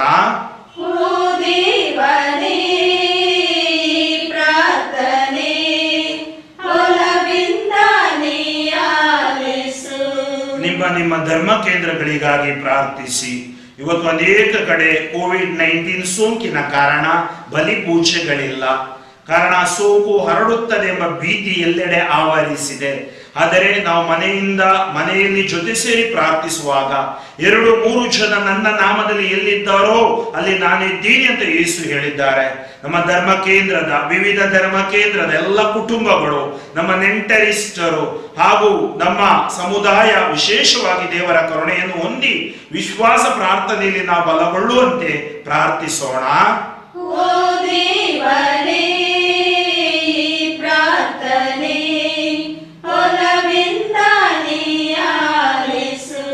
ರಾಜಕೀಯ ಮುಖಂಡರುಗಳಿಗಾಗಿ ನಾವು ಪ್ರಾರ್ಥಿಸೋಣ. ಈ ಸಮಯದಲ್ಲೂ ತಮ್ಮ ಸ್ವಾರ್ಥವನ್ನು ಬದಿಗಿಟ್ಟು ಅವರು ಪರಸ್ಪರ ಸಹಕಾರದಿಂದ ವಿರೋಧ ಪಕ್ಷದವರು, ಆಡಳಿತ ಪಕ್ಷದವರು ಎಂಬ ಭೇದ ಭಾವವಿಲ್ಲದೆ ಎಲ್ಲ ಎಂಪಿಗಳು, MLAಗಳು ಜೊತೆಗೆ ಸೇವೆ ಮಾಡಲು ವಿಶ್ವದ ಎಲ್ಲ ರಾಜರಾಣಿಯರನ್ನು, ಅಧ್ಯಕ್ಷರನ್ನು, ಪ್ರಧಾನಮಂತ್ರಿಗಳನ್ನು, ಮುಖ್ಯಮಂತ್ರಿಗಳನ್ನು, ರಾಜ್ಯಪಾಲರನ್ನು ಹಾಗೂ ಸರ್ಕಾರದಲ್ಲಿ ಆಡಳಿತ ಪಕ್ಷದಲ್ಲಿ ಇರುವವರು ಮತ್ತು ಆಡಳಿತ ಮಾಡುವ ಪ್ರತಿಯೊಬ್ಬರ ಮೇಲೆ ದೇವರ ಕರುಣೆ ಇಳಿದು ಬರಲಿ. ಹೀಗೆ ಈ ಸೋಂಕನ್ನು ವಿಶ್ವದಿಂದ ಓಡಿಸಲು ಒಮ್ಮನಸ್ಸಿನಿಂದ ಇವರೆಲ್ಲರೂ ದುಡಿಯುವಂತೆ ಇವರನ್ನು ಆಶೀರ್ವದಿಸುವಾಗ ವಿಶೇಷವಾಗಿ ವೈದ್ಯರುಗಳಿಗಾಗಿ, ದಾದಿಯಂದಿರಿಗಾಗಿ ನಾವು ಪ್ರಾರ್ಥಿಸುತ್ತೇವೆ. ಅವರ ಕುಟುಂಬವನ್ನು, ಅವರನ್ನು ಈ ಸೋಂಕಿನಿಂದ ರಕ್ಷಿಸಿರಿ. ಮಾತ್ರವಲ್ಲ, ಎಲ್ಲ ನ್ಯಾಯಾಧಿಪತಿಗಳಿಗಾಗಿ ಹಾಗೂ ಎಲ್ಲ ನ್ಯಾಯಮೂರ್ತಿಗಳಿಗಾಗಿ ನಾವು ಪ್ರಾರ್ಥಿಸುತ್ತೇವೆ. ವಕೀಲರಿಗಾಗಿ ಪ್ರಾರ್ಥಿಸುತ್ತೇವೆ. ಸೆರೆಮನೆಯಲ್ಲಿರುವ ಅಪರಾಧಿಗಳ ಮನ ಪರಿವರ್ತನೆಗಾಗಿ, ನಿರಪರಾಧಿಗಳ ಬಿಡುಗಡೆಗಾಗಿ ಪ್ರಾರ್ಥಿಸುತ್ತೇವೆ. ಸೈನ್ಯದಲ್ಲಿ ಸೇವೆ ಸಲ್ಲಿಸುತ್ತಿರುವ ಸೈನಿಕರಿಗಾಗಿ, ಅವರ ಕುಟುಂಬಗಳಿಗಾಗಿ, ವಿಶೇಷವಾಗಿ ಗಡಿ ಭಾಗದಲ್ಲಿರುವ ಉದ್ವಿಗ್ನ ಪರಿಸ್ಥಿತಿಗಳು ತಿಳಿಯಾಗಲಿ. ಹೀಗೆ ದೇವ ಎಲ್ಲ ಪೊಲೀಸ್ ಪಡೆಗಳನ್ನು, ಈ ನಮ್ಮ ಆಡಳಿತದಲ್ಲಿ ಸುವ್ಯವಸ್ಥೆಯನ್ನು ನೋಡುತ್ತಿರುವವರ ಮೇಲೆ ನಿಮ್ಮ ಕರುಣೆ ಇಳಿದು ಬರಲೆಂದು ಹೀಗೆ ಈ ವಿಶ್ವವನ್ನು ಆಶೀರ್ವದಿಸಬೇಕೆಂದು ಪ್ರಾರ್ಥಿಸುತ್ತೇವೆ.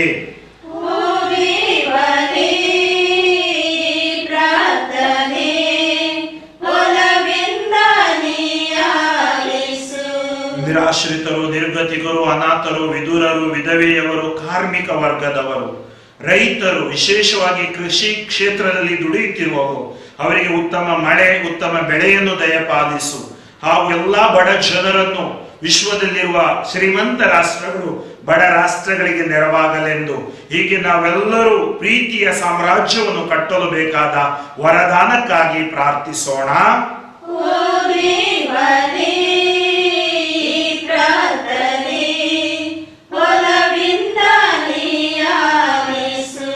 ನಮ್ಮ ವೈಯಕ್ತಿಕ ಕೋರಿಕೆಗಳನ್ನು ಸಮರ್ಪಿಸಿ 1 ನಿಮಿಷ ಮೌನವಾಗಿ ನಾವು ಪ್ರಾರ್ಥಿಸೋಣ. ಕರುಣಾಳು ತಂದೆಯೇ, ನೀವು ಪ್ರೀತಿ ಸ್ವರೂಪಿ, ನೀವು ನಮ್ಮನ್ನು ಎಂದಿಗೂ ಕೈ ಬಿಡುವುದಿಲ್ಲ. ಯೇಸುವನ್ನು ನಮ್ಮ ರಕ್ಷಣೆಗಾಗಿ ಕಳುಹಿಸಿ ಯೇಸುವಿನ ಮುಖಾಂತರ ನಮಗೆ ಹೊಸ ಬಾಳನ್ನು ಕರುಣಿಸಿದ್ದಕ್ಕಾಗಿ ವಂದಿಸುತ್ತೇವೆ. ಈ ದಿನ ನಾವು ನಿಮ್ಮ ಮುಂದೆ ನಮ್ಮ ಕೋರಿಕೆಗಳನ್ನು ಸಮರ್ಪಿಸಿದ್ದೇವೆ. ನಮ್ಮಿಂದ ಹೇಳಲಾಗದ ಕೋರಿಕೆಗಳು, ಬಯಕೆಗಳು ನಿಮಗೆ ತಿಳಿದಿವೆ.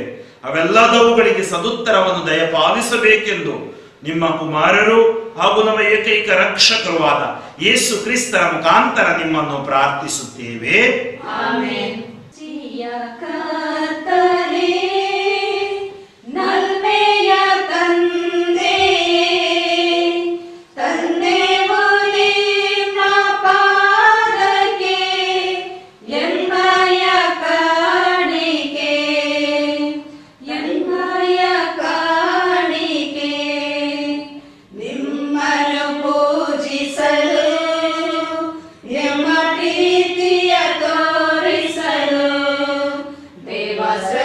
ಪ್ರತಿಜ್ಞೆಯ ಫಲಗಳನ್ನು ನಿಮ್ಮ ಚರಣಕ್ಕೆ ತಂದೆಯೆವು. ನೀವಿತ್ತ ಕೊಡುಗೆಯ ನಿಮಗಿಂದು ಏಯುತ್ತ ಹರಸೆಂದು ಬೇಡುವೆವು. ನೀವಿತ್ತ ಕೊಡುಗೆಯ ನಿಮಗಿಂದು ಏಯುತ್ತ ಹರಸೆಂದು ಬೇಡುವೆವು. ಪಾವನಗೊಳಿಸೆಮ್ಮನು ದೇವ ಪಾವನಗೊಳಿಸೆಮ್ಮನು ಸೃಷ್ಟಿಯ ಕರ್ತನೇ ನಲ್ಮೆಯ ತಂದೆಯೇ ತಂದೆವು ನಿಮ್ಮ ಪಾದಕ್ಕೆ ಎಮ್ಮಯ ಕಾಣಿಕೆ. ಸಹೋದರ ಸಹೋದರಿಯರೇ, ನನ್ನ ಮತ್ತು ನಿಮ್ಮ ಬಲಿಯು ಸರ್ವಶಕ್ತ ಪಿತನಾದ ದೇವರಿಗೆ ಅಂಗೀಕೃತವಾಗುವಂತೆ ಪ್ರಾರ್ಥಿಸಿರಿ. ಪ್ರಭು ತಮ್ಮ ನಾಮದ ಸ್ತುತಿ ಹಾಗೂ ಮಹಿಮೆಗಾಗಿಯೂ ನಮ್ಮ ಮತ್ತು ನಮ್ಮ ಇಡೀ ಪವಿತ್ರ ಧರ್ಮಸಭೆಯ ಒಳಿತಿಗಾಗಿಯೂ ಈ ಬಲಿಯನ್ನು ನಿಮ್ಮ ಕರಗಳಿಂದ ಸ್ವೀಕರಿಸಲಿ. ಪ್ರಭು ನಿಮ್ಮನ್ನು ಪ್ರಾರ್ಥಿಸುವ ಧರ್ಮಸಭೆಯ ಕಾಣಿಕೆಗಳನ್ನು ದಯೆಯಿಂದ ಈಕ್ಷಿಸಿರಿ. ಇವುಗಳನ್ನು ಸ್ವೀಕರಿಸುವ ವಿಶ್ವಾಸಿಗಳು ಮತ್ತಷ್ಟು ಅಧಿಕ ಪಾವನತೆಯನ್ನು ಪಡೆಯುವಂತೆ ಅನುಗ್ರಹಿಸಿರಿ. ನಮ್ಮ ಪ್ರಭು ಕ್ರಿಸ್ತರ ಮುಖಾಂತರ ನಿಮ್ಮನ್ನು ಪ್ರಾರ್ಥಿಸುತ್ತೀವಿ.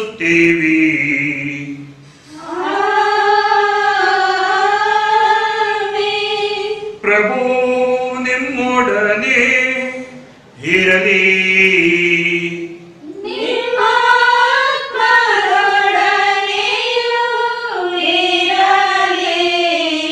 ನಿಮ್ಮ ಹೃದಯಗಳನ್ನು ಮೇಲಕ್ಕೆತ್ತಿರಿ.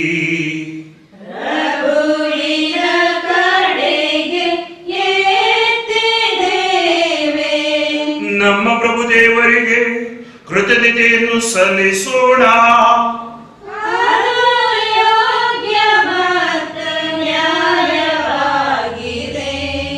ಪ್ರಭು ಪವಿತ್ರ ಪಿತನೇ, ಸರ್ವಶಕ್ತ ನಿತ್ಯ ದೇವರೇ, ನಾವು ಎಂದೆಂದು ಎಲ್ಲೆಲ್ಲೂ ನಿಮಗೆ ಕೃತಜ್ಞತೆಯನ್ನು ಸಲ್ಲಿಸುವುದು ನಿಜವಾಗಿ ಯೋಗ್ಯವೂ ನ್ಯಾಯವೂ ಆಗಿದೆ. ನಮ್ಮ ಕರ್ತವ್ಯವೂ ರಕ್ಷಣೆಯೂ ಆಗಿದೆ. ಏಕೆಂದರೆ ವಿಶ್ವಕ್ಕೆ ಬುನಾದಿಯನ್ನು ಹಾಕಿ ಕಾಲಗಳ ಋತುಗಳ ಬದಲಾವಣೆಯನ್ನು ಏರ್ಪಡಿಸಿದಿರಿ. ಮಾನವನನ್ನು ನಿಮ್ಮ ಹೋಲಿಕೆಯಲ್ಲಿ ರೂಪಿಸಿ ನಿಮ್ಮ ಅದ್ಭುತಕರ ವಿಶ್ವದ ಒಡೆಯನನ್ನಾಗಿ ಮಾಡಿದಿರಿ. ಅವನು ನೀವು ಸೃಷ್ಟಿಸಿದ ಎಲ್ಲದರ ಮೇಲೂ ನಿಮ್ಮ ನಾಮದಲ್ಲಿ ಆಳ್ವಿಕೆ ನಡೆಸುವಂತೆಯೂ ನಮ್ಮ ಪ್ರಭು ಕ್ರಿಸ್ತರ ಮುಖಾಂತರ ನಿಮ್ಮ ಮಹತ್ ಕಾರ್ಯಗಳಲ್ಲಿ ನಿಮ್ಮನ್ನು ಸದಾ ಸ್ತುತಿಸುವಂತೆಯೂ ಅವನನ್ನು ನೇಮಿಸಿದಿರಿ.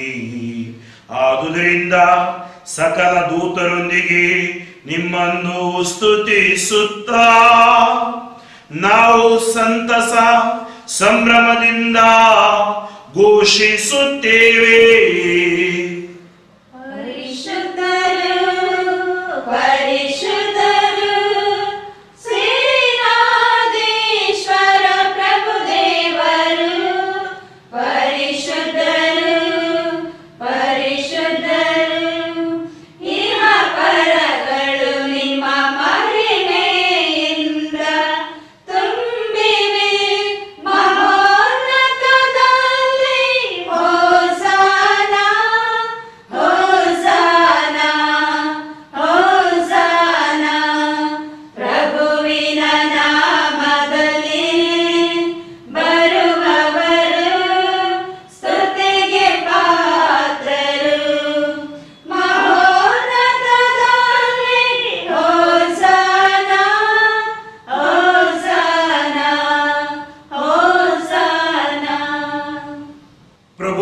ನಿಜವಾಗಿಯೂ ಪರಿಶುದ್ಧರು.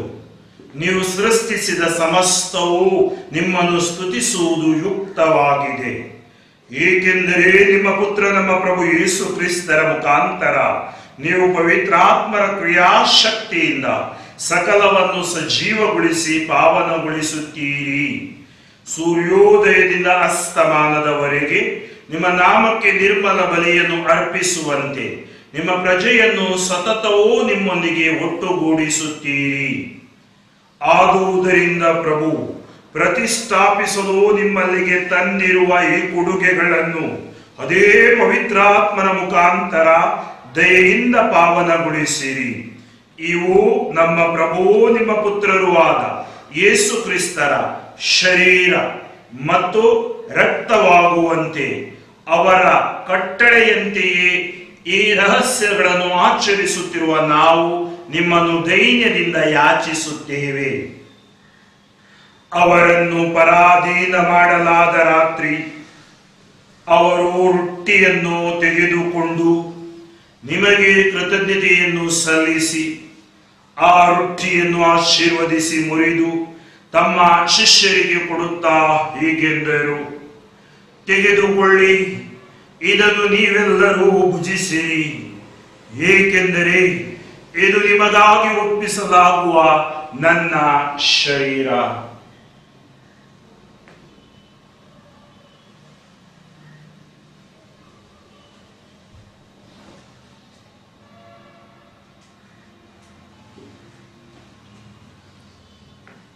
ಅಂತೆಯೇ ಭೋಜನದ ಅಂತ್ಯದಲ್ಲಿ ಅವರು ಪಾನ ಪಾತ್ರೆಯನ್ನು ತೆಗೆದುಕೊಂಡು ನಿಮಗೆ ಕೃತಜ್ಞತೆಯನ್ನು ಸಲ್ಲಿಸಿ ಆಶೀರ್ವದಿಸಿ ಆ ಪಾನ ಪಾತ್ರೆಯನ್ನು ತಮ್ಮ ಶಿಷ್ಯರಿಗೆ ಕೊಡುತ್ತಾ ಹೀಗೆಂದರು, ತೆಗೆದುಕೊಳ್ಳಿ ಮತ್ತು ಇದರಿಂದ ನೀವೆಲ್ಲರೂ ಪಾನ ಮಾಡಿರಿ, ಏಕೆಂದರೆ ಇದು ಹೊಸ ಮತ್ತು ಅನಂತ ಒಡಂಬಡಿಕೆಯ ನನ್ನ ರಕ್ತದ ಪಾತ್ರೆ.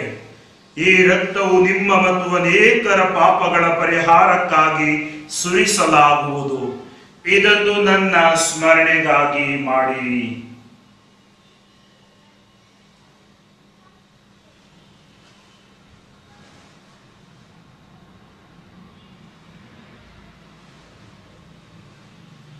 ವಿಶ್ವಾಸದ ರಹಸ್ಯ.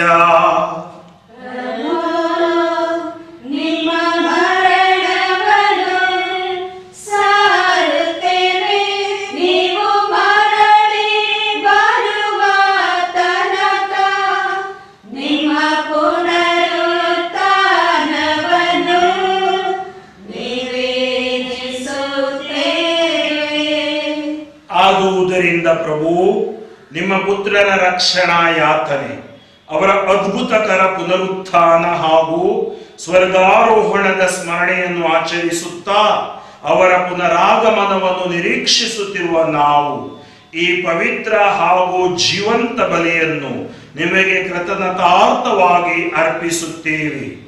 ನಿಮ್ಮ ಧರ್ಮಸಭೆಯ ಬಲಿ ಕಾಣಿಕೆಗಳನ್ನು ವೀಕ್ಷಿಸಿರಿ. ನಿಮ್ಮ ಪುತ್ರರ ಮರಣದ ಮೂಲಕ ನಮ್ಮನ್ನು ನಿಮ್ಮೊಡನೆ ಸಂಧಾನಗೊಳಿಸಲು ನೀವು ಇಚ್ಛಿಸಿದ ಈ ಬಲಿಯನ್ನು ಅಂಗೀಕರಿಸಿರಿ. ಅವರ ಶರೀರ ಮತ್ತು ರಕ್ತದಿಂದ ಪೋಷಿತರಾದ ನಮ್ಮನ್ನು ಅವರ ಪವಿತ್ರಾತ್ಮ ಭರಿತರಾಗಿ ಕ್ರಿಸ್ತರಲ್ಲಿ ಒಂದೇ ಶರೀರ ಮತ್ತು ಒಂದೇ ಆತ್ಮವಾಗಿರುವಂತೆ ಅನುಗ್ರಹಿಸಿರಿ. ಅವರೇ ನಮ್ಮನ್ನು ನಿಮಗೆ ನಿತ್ಯ ಕಾಣಿಕೆಯನ್ನಾಗಿ ಮಾಡಲಿ.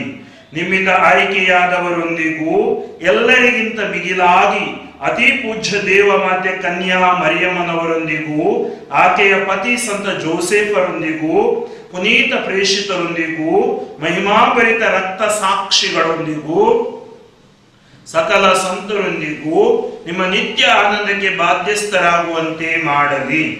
ನಿಮ್ಮ ಸನ್ನಿಧಿಯಲ್ಲಿ ಇವರು ಮಾಡುವ ನಿರಂತರ ಬಿನ್ನಹದಿಂದ ನಿಮ್ಮ ಎಂದೂ ತಪ್ಪದ ನೆರವಿನಲ್ಲಿ ನಾವು ಭರವಸೆ ಇಟ್ಟಿದ್ದೇವೆ.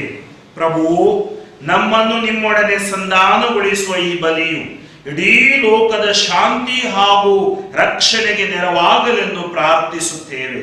ನಿಮ್ಮ ಸೇವಕರಾದ ನಮ್ಮ ವಿಶ್ವಗುರು ಫ್ರಾನ್ಸಿಸ್ ಅವರೊಂದಿಗೂ, ನಮ್ಮ ಧರ್ಮಾಧ್ಯಕ್ಷ ಫ್ರಾನ್ಸಿಸ್ ಅವರೊಂದಿಗೂ, ಧರ್ಮಾಧ್ಯಕ್ಷ ವರ್ಗದೊಂದಿಗೂ, ಸಕಲ ಯಾಜಕರೊಂದಿಗೂ, ನೀವು ನಿಮಗಾಗಿ ಗಳಿಸಿಕೊಂಡ ಸರ್ವ ಜನರೊಂದಿಗೂ, ಭೂಲೋಕದಲ್ಲಿ ಯಾತ್ರೆಯಲ್ಲಿರುವ ನಿಮ್ಮ ಧರ್ಮಸಭೆಯನ್ನು ಪ್ರೀತಿ ಮತ್ತು ವಿಶ್ವಾಸದಲ್ಲಿ ಸ್ಥಿರಗೊಳಿಸಿರಿ.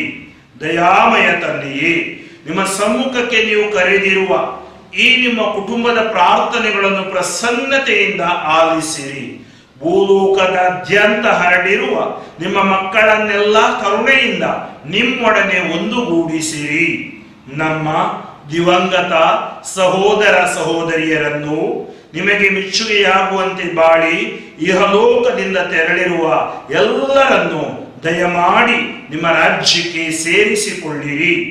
ಅಲ್ಲಿ ನಮ್ಮ ಪ್ರಭು ಕ್ರಿಸ್ತರ ಮುಖಾಂತರ ನಿಮ್ಮ ಮಹಿಮೆಯ ಪರಿಪೂರ್ಣತೆಯನ್ನು ನಿತ್ಯಕ್ಕೂ ಆನಂದಿಸುವ ಭರವಸೆಯನ್ನು ನಾವು ಹೊಂದಿದ್ದೇವೆ. ಅವರ ಮುಖಾಂತರವೇ ನೀವು ಲೋಕಕ್ಕೆ ಸರ್ವ ಒಳಿತನ್ನು ಅನುಗ್ರಹಿಸುತ್ತೀರಿ.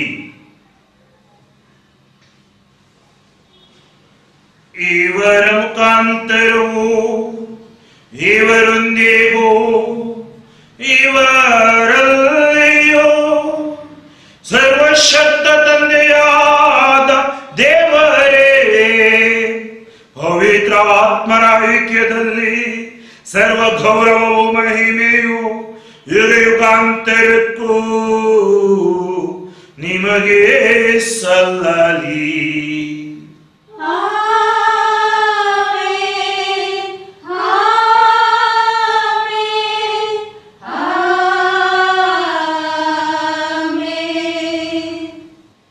ರಕ್ಷಕರ ಆಜ್ಞೆಯ ಪ್ರಕಾರ ದೈವ ಬೋಧನೆಯಿಂದ ಶಿಕ್ಷಿತರಾಗಿ ಧೈರ್ಯದಿಂದ ನಾವು ಪ್ರಾರ್ಥಿಸುವುದೇನೆಂದರೆ, ಸ್ವರ್ಗದಲ್ಲಿರುವ ನಮ್ಮ ತಂದೆಯೇ, ನಿಮ್ಮ ನಾಮ ಪೂಜಿತವಾಗಲಿ, ನಿಮ್ಮ ರಾಜ್ಯ ಬರಲಿ, ನಿಮ್ಮ ಚಿತ್ತ ಸ್ವರ್ಗದಲ್ಲಿ ನೆರವೇರುವ ಪ್ರಕಾರ ಭೂಮಿಯಲ್ಲಿಯೂ ನೆರವೇರಲಿ. ನಮ್ಮ ಅನುದಿನದ ಆಹಾರವನ್ನು ಇಂದು ನಮಗೆ ನೀಡಿರಿ. ನಮಗೆ ತಪ್ಪು ಮಾಡಿದವರನ್ನು ನಾವು ಕ್ಷಮಿಸುವ ಪ್ರಕಾರ ನಮ್ಮ ಪಾಪಗಳನ್ನು ಕ್ಷಮಿಸಿರಿ. ನಮ್ಮನ್ನು ಶೋಧನೆಗೆ ಒಳಪಡಿಸದೆ ಕೇಡಿನಿಂದ ನಮ್ಮನ್ನು ರಕ್ಷಿಸಿರಿ. ಪ್ರಭು, ಸಕಲ ಕೇಡುಗಳಿಂದ ನಮ್ಮನ್ನು ರಕ್ಷಿಸಿರೆಂದು ಪ್ರಾರ್ಥಿಸುತ್ತೇವೆ. ನಿಮ್ಮ ದಯೆಯ ನೆರವನ್ನು ಪಡೆದು ಪಾಪದಿಂದ ಸದಾ ವಿಮುಕ್ತರಾಗಿ ಎಲ್ಲಾ ಸಂಕಷ್ಟಗಳಿಂದ ಸುರಕ್ಷಿತರಾಗಿರುವಂತೆ ನಮ್ಮ ಜೀವಮಾನದಲ್ಲಿ ಶಾಂತಿಯನ್ನು ದಯೆಯಿಂದ ಕರುಣಿಸಿರಿ. ನಾವು ಸ್ವರ್ಗಾನಂದವನ್ನು, ನಮ್ಮ ರಕ್ಷಕ ಯೇಸು ಕ್ರಿಸ್ತರ ಆಗಮನವನ್ನು ನಿರೀಕ್ಷಿಸುತ್ತಿದ್ದೇವೆ. ಏಕೆಂದರೆ ರಾಜ್ಯಭಾರವು, ಅಧಿಕಾರವು, ಮಹಿಮೆಯು ಯುಗಾಂತರಕ್ಕೂ ನಿಮ್ಮದೇ. ಪ್ರಭು ಯೇಸು ಕ್ರಿಸ್ತರೇ, ನಿಮ್ಮ ಪ್ರೇಷಿತರಿಗೆ ನಿಮಗೆ ಶಾಂತಿಯನ್ನು ಬಿಟ್ಟು ಹೋಗುತ್ತೇನೆ, ನನ್ನ ಶಾಂತಿಯನ್ನು ನಿಮಗೆ ಕೊಡುತ್ತೇನೆ ಎಂದು ಹೇಳಿದ್ದೀರಿ. ನಮ್ಮ ಪಾಪಗಳನ್ನು ಲಕ್ಷಿಸದೆ ನಿಮ್ಮ ಧರ್ಮಸಭೆಯ ವಿಶ್ವಾಸವನ್ನು ಈಕ್ಷಿಸಿರಿ. ಅದಕ್ಕೆ ನಿಮ್ಮ ಚಿತ್ತದ ಪ್ರಕಾರ ಶಾಂತಿಯನ್ನು, ಐಕ್ಯತೆಯನ್ನು ದಯೆಯಿಂದ ದಯಪಾಲಿಸಿ ಯುಗಾಂತರಕ್ಕೂ ಜೀವಿಸಿ ಆಳುವ ನಿಮ್ಮನ್ನು ಪ್ರಾರ್ಥಿಸುತ್ತೀವಿ.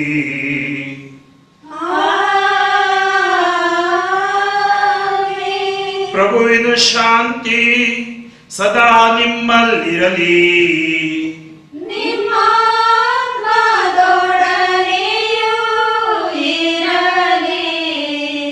ಪರಸ್ಪರ ಶಾಂತಿಯನ್ನು ಕೋರೋಣ. ಲೋಕದ ಪಾಪಗಳನ್ನು ಪರಿಹರಿಸುವ ದೇವರ ಕುರಿಮರಿಯೇ, ನಮಗೆ ದಯೆ ತೋರಿ. ಲೋಕದ ಪಾಪಗಳನ್ನು ಪರಿಹರಿಸುವ ದೇವರ ಕುರಿಮರಿಯೇ, ನಮಗೆ ದಯೆ ತೋರಿ. ಲೋಕದ ಪಾಪಗಳನ್ನು ಪರಿಹರಿಸುವ ದೇವರ ಕುರಿಮರಿಯೇ, ನಮಗೆ ಶಾಂತಿ ನೀಡಿರಿ. ನಮಗೆ ಶಾಂತಿ ನೀಡಿರಿ. ಇಗೋ ದೇವರ ಕುರಿಮರಿ, ಇಗೋ ಇವರೇ ಲೋಕದ ಪಾಪಗಳನ್ನು ಪರಿಹರಿಸುವವರು. ಕುರಿಮರಿಯ ಭೋಜನಕ್ಕೆ ಆಹ್ವಾನಿತರು ಭಾಗ್ಯವಂತರು. ಪ್ರಭು, ತಾವು ನನ್ನ ಮನೆಯನ್ನು ಪ್ರವೇಶಿಸಲು ನಾನು ಪಾತ್ರಳಲ್ಲ, ಆದರೆ ನಾವು ಒಂದೇ ಒಂದು ಮಾತನ್ನು ನುಡಿಯಿರಿ, ನನ್ನ ಆತ್ಮವು ಸ್ವಸ್ಥವಾಗುವುದು. ಅಮರ ಜೀವಕ್ಕೆ ಕ್ರಿಸ್ತರ ಶರೀರ ಮತ್ತು ರಕ್ತವು ನನ್ನನ್ನು ಕಾಪಾಡಲಿ.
ಜಗದಲ್ಲಿ ನೆಲೆಸಲಿ, ಅದು ಬೆಳೆಯಲಿ, ನಮ್ಮಲ್ಲಿ ನೆಲೆಸಲಿ, ನಮ್ಮಲ್ಲಿ ನೆಲೆಸಲಿ. ಆಧ್ಯಾತ್ಮಿಕವಾಗಿ ನಾವು ಪ್ರಭುವನ್ನು ಭುಜಿಸಿದ್ದೇವೆ. ಈ ದಿನ ದೇವಾಲಯಕ್ಕೆ ಹೋಗುವ ಭಾಗ್ಯ ನಮಗೆ ಸಿಗದಿದ್ದರೂ ಈ ದಿವ್ಯ ಬಲಿಪೂಜೆಯನ್ನು ಅರ್ಪಿಸುವ ಭಾಗ್ಯ ಕೊಟ್ಟ ಪ್ರಭುವಿಗೆ ನಾವು ವಂದನೆಯನ್ನು ಸಲ್ಲಿಸೋಣ. ಯೇಸುವೇ ದೇವರ ವಾಕ್ಯದ ಮೂಲಕ, ದಿವ್ಯ ಪರಮ ಪ್ರಸಾದದ ಮೂಲಕ ಆಧ್ಯಾತ್ಮಿಕವಾಗಿ ನನ್ನೊಳಗಡೆ ಬಂದು ನನ್ನನ್ನು ಸ್ಪರ್ಶಿಸಿದ್ದಕ್ಕಾಗಿ ನಾನು ನಿಮ್ಮನ್ನು ವಂದಿಸುತ್ತೇನೆ. ನಾನು ಆರಾಧಿಸಿದ, ಭುಜಿಸಿದ, ಪ್ರಾರ್ಥಿಸಿದ ಈ ದಿವ್ಯ ಪರಮ ಪ್ರಸಾದದ ಶಕ್ತಿಯಿಂದ ನನ್ನನ್ನು ಎಲ್ಲಾ ಕೇಡುಗಳಿಂದಲೂ, ರೋಗಗಳಿಂದಲೂ, ಪಾಪಗಳಿಂದಲೂ ರಕ್ಷಿಸಿರಿ. ನನ್ನನ್ನು, ನನ್ನ ಕುಟುಂಬವನ್ನು ನಿಮ್ಮ ಪರಿಶುದ್ಧ ವಾಕ್ಯ, ನಾಮ, ರಕ್ತದ ಶಕ್ತಿಯಿಂದ ಕಾಪಾಡಿರಿ.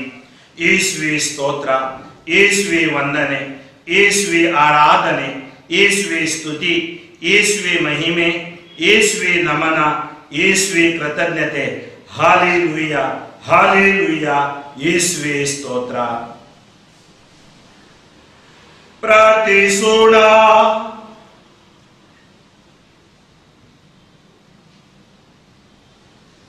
ಪ್ರಭು, ಈ ಕೊಡುಗೆಗಳನ್ನು ಭುಜಿಸಿದ ನಾವು ನಿಮ್ಮನ್ನು ಪ್ರಾರ್ಥಿಸುತ್ತೇವೆ.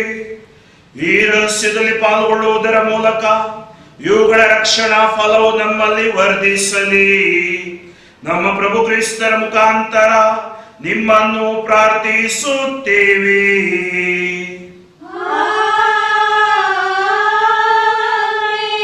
ಪ್ರಭು ನಿಮ್ಮೊಡನೆ ಇರಲಿ.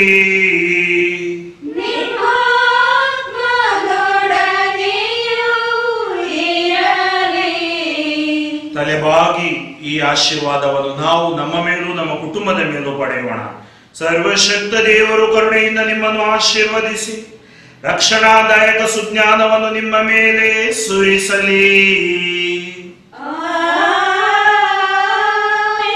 ವಿಶ್ವಾಸದ ಬೋಧನೆಗಳಿಂದ ದೇವರು ಸದಾ ನಿಮ್ಮನ್ನು ಪೋಷಿಸಿ ಅವರ ಪವಿತ್ರ ಕಾರ್ಯಗಳಲ್ಲಿ ನೀವು ಸತತ ಮುನ್ನಡೆಯುವಂತೆ ಮಾಡಲಿ.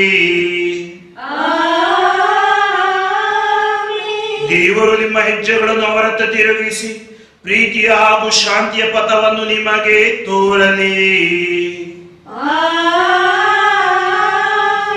ಸರ್ವಶಕ್ತ ದೇವರಾದ ಪಿತಾ ಮತ್ತು ಸುತ ಮತ್ತು ಪವಿತ್ರಾತ್ಮರ ಆಶೀರ್ವಾದವು ನಿಮ್ಮ ಮೇಲೆ ಇಳಿದು ನಿಮ್ಮಲ್ಲಿ ಸದಾ ನೆಲೆಸಲಿ.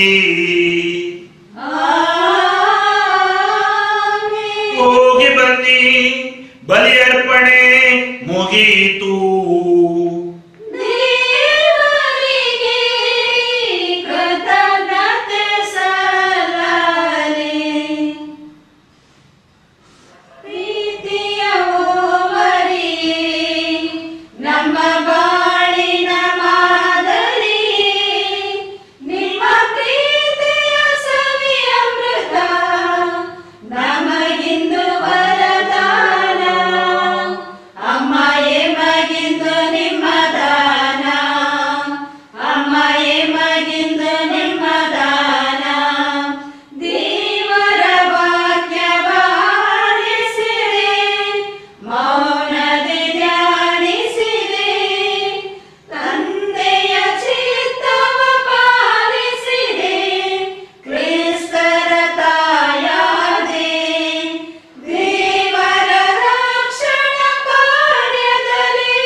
ರಕ್ಷಣ